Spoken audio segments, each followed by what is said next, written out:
শুরুতেই নমস্কার সবাইকে। শুরুতেই গ্রাফিক্স কর্নারের পক্ষ থেকে আমি মিশন আপনাদেরকে জানাচ্ছি আন্তরিক শুভেচ্ছা ও অভিনন্দন।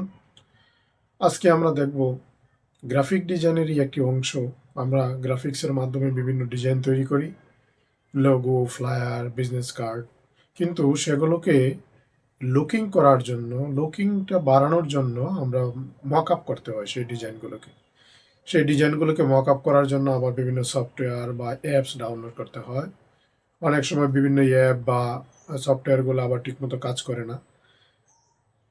আজকে আমরা দেখব কোনো ধরনের অ্যাপ বা সফটওয়্যার ছাড়াই কীভাবে মকআপ করা যায়। সেই মকআপটি আমরা দেখব গুগল থেকে ফ্রিপিকের মাধ্যমে। চলুন আমরা দেখি কিভাবে ফ্রিপিক থেকে খুব সুন্দর মকআপ করা যায় ফ্রিতে। গুগল ক্রোমে চলে যাব। গুগল ক্রোমে ক্লিক করে আপনার যে কোনো একটি ক্রোমে প্রবেশ করবেন। প্রবেশ করার পরে এখানে সার্চ বারে লিখবেন ফ্রিপিক। ফ্রিপিক লিখে এন্টার করবেন। আমার এরকম একটি ইন্টারফেস চলে আসছে, কারণ ফ্রিপিকে আমার সাইন ইন করা আছে। আপনাদের হয়তো এরকম ইন্টারফেস আসবে না, কারণ আপনাদের সাইন ইন করতে হবে। সাইন ইন করলে আপনারা কন্টিনিউ উইথ গুগল বা কন্টিনিউ উইথ ইমেইল যে কোনো মাধ্যমে আপনি ফ্রিপিকে সাইন ইন করে নেবেন। সাইন ইন করলে আপনার এরকম একটি ইন্টারফেস আসবে।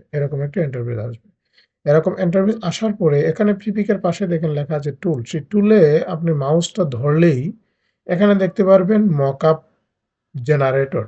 মকআপ জেনারেটরে ক্লিক করবেন। এই মকআপ জেনারেটরে ক্লিক করলে আপনার কাঙ্ক্ষিত যে মকআপটা দরকার সেটা এইদিকে বাম পাশে ডিসপ্লেতে দেখতে পারবেন। এগুলো দিকে খেয়াল করবেন না, কারণ এগুলো আমার তৈরি করা ডিজাইন।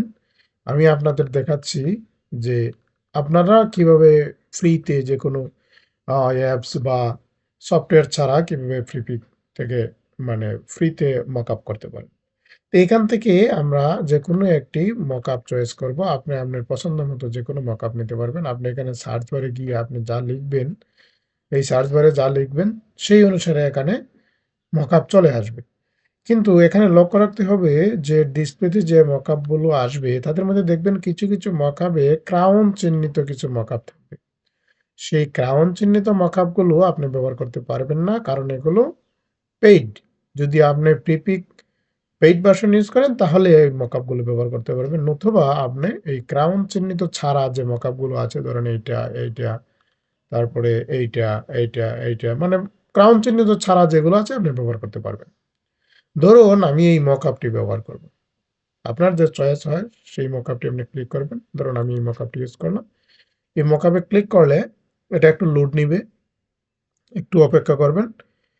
লোড নেওয়া শেষ হলে এই ধরনের একটি ডিসপ্লে আসবে। তারপর আপনি এখানে যে কোনো জায়গায় একটা এই মকআপের অংশে একটা ক্লিক করবেন। ক্লিক করলে আপনার যে কাঙ্ক্ষিত ইমেজটি আপনি মকআপ করতে চান সেটার একটা ডিসপ্লে দিবে। এখানে দেখেন এই যে এয়ার ইমেজ থেকে আপনি এখানে ইমেজ যের একটা সাইজ দেওয়া আছে, দেখেন সর্বোচ্চ 2503/4096 পিক্সেলের একটা ছবি এখানে ইনপুট করতে পারবেন।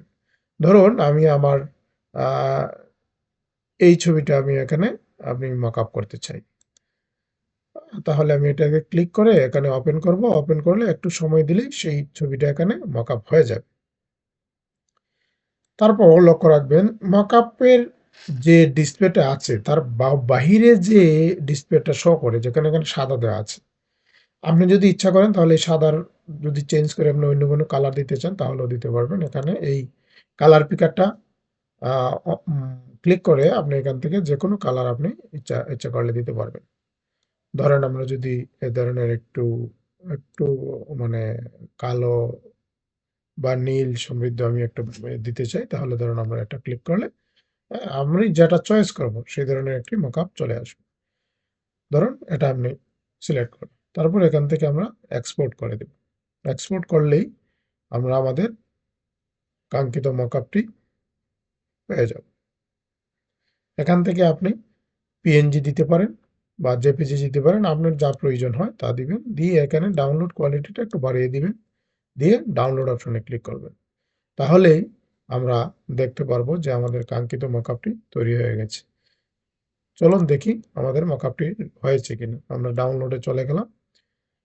এই যে আমার মকআপটা দেখেন তৈরি হয়ে গেছে। এখানে কিন্তু ব্যাকগ্রাউন্ডটা সাদা ছিল। আমি এটাকে কালার চেঞ্জ করে দিয়েছিলাম। সেজন্য দেখেন এটা আমার কাঙ্ক্ষিত কালারটি এখানে চলে আসছে। ধন্যবাদ সবাইকে। যদি এরকম আরো নিত্য নতুন টিপস পেতে চান তাহলে আমাদের পাশে থাকবেন। লাইক, শেয়ার এবং কমেন্ট করতে ভুলবেন না। আপনি দেখুন, অন্যকেও দেখার সুযোগ করে দিন। ধন্যবাদ সবাইকে।